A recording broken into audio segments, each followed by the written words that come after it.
Hoy voy a dedicar este espacio para presentarme y contar algo de mi historia celíaca.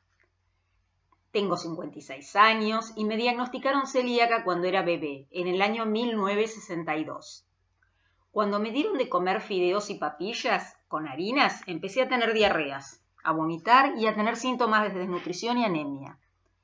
Mis padres me llevaron a varios médicos que indicaban que coma fideos para recuperarme, y yo estaba cada día peor.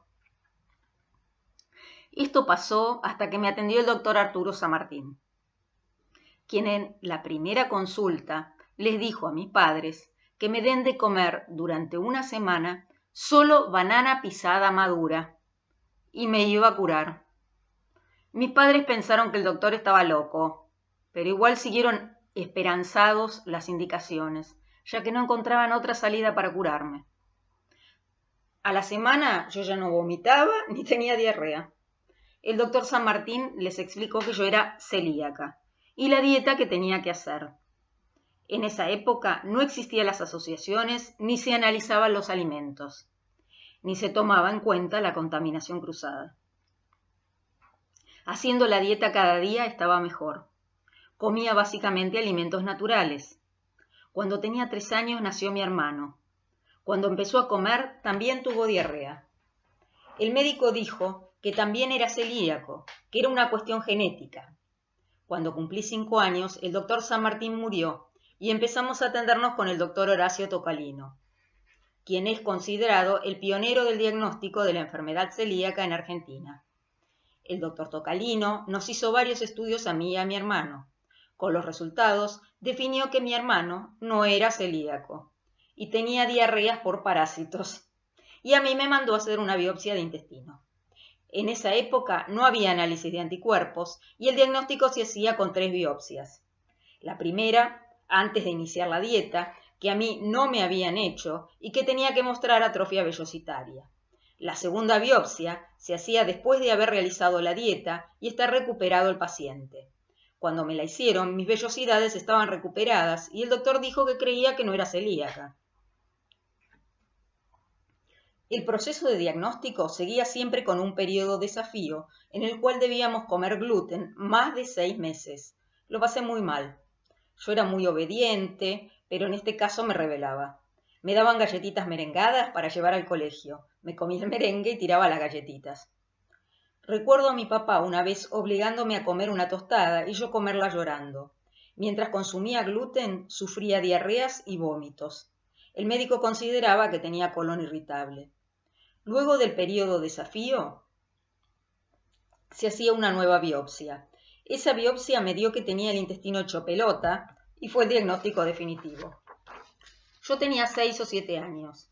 A esa altura, el diagnóstico fue un alivio. A partir de ahí no tuve dudas que debía eliminar el gluten de mi vida. Definitivamente. Tampoco tenían dudas el médico y mis padres. También comencé a hacer gimnasia recuperadora porque quedé con leves secuelas motrices y neurológicas por la ingesta del gluten. También hice terapia psicológica para aceptar ser diferente en mi alimentación a todos los que yo conocía y superar el periodo de desafío con gluten que me había resultado tan traumático. Tenía una intolerancia alimentaria y no conocía a nadie que supiera que le pasaba lo mismo. Toda mi infancia tuve anemia.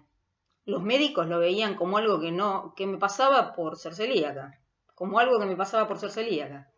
Era como si no hubiera otra salida. Nadie me decía que era anémica porque algo andaba mal con la dieta. Los alimentos no se analizaban y confiábamos en las empresas y no sabíamos que las tutucas, el queso, los copos de maíz o las harinas de papas o mandioca podían tener gluten. Tampoco sabíamos de la contaminación cruzada. Yo hacía una dieta básicamente natural, pero comía tutucas, mayonesa y queso, entre otras cosas elaboradas. En mis primeros cumpleaños mi mamá me hacía torta con harina de papas. Cuando tenía aproximadamente 16 años, el doctor Aldo de Paula, pionero en el diagnóstico de la enfermedad celíaca en los adultos, diagnosticó a mi mamá celíaca. Ella tenía síntomas cuando yo estaba en su panza, pero los médicos no los tomaban en cuenta y decían que tenía colon irritable. Ella tenía anemia y diarreas. En mis primeros años se consideraba la enfermedad celíaca una enfermedad de niños. Como la mayoría de los celíacos adultos, a ella le costó dejar las harinas y los panificados, por lo que se hacía chipás y comía diariamente copos de arroz y maíz. Además comía más que yo alimentos industrializados sin gluten, aparente, o que las empresas aseguraban que no lo tenían. Nunca se recuperó, nunca recuperó sus vellosidades y cuando yo tenía 21 años tuvo una hepatitis fulminante y murió. Por todo lo que relaté antes, lucho porque haya un diagnóstico temprano y alimentos seguros. Lucho porque haya un diagnóstico temprano y alimentos seguros. Ahora hay muchísimos celíacos diagnosticados y tenemos bastante información sobre lo que podemos o no comer. Esto es obra de muchos celíacos y profesionales de la salud informando durante años. Tenemos que seguir informando para que los celíacos puedan ser simplemente intolerantes al TAC y no enfermos. En este espacio voy a hablar de la celiaquía, de la historia de la celiaquía y poner mi granito de arena para que los celíacos podamos ser solo intolerantes al TAC y no enfermos por consumir gluten, para que podamos vivir sanamente, disfrutando todo lo que podemos, en vez de poner el acento en lo poquito que no podemos, en vez de idealizar al gluten.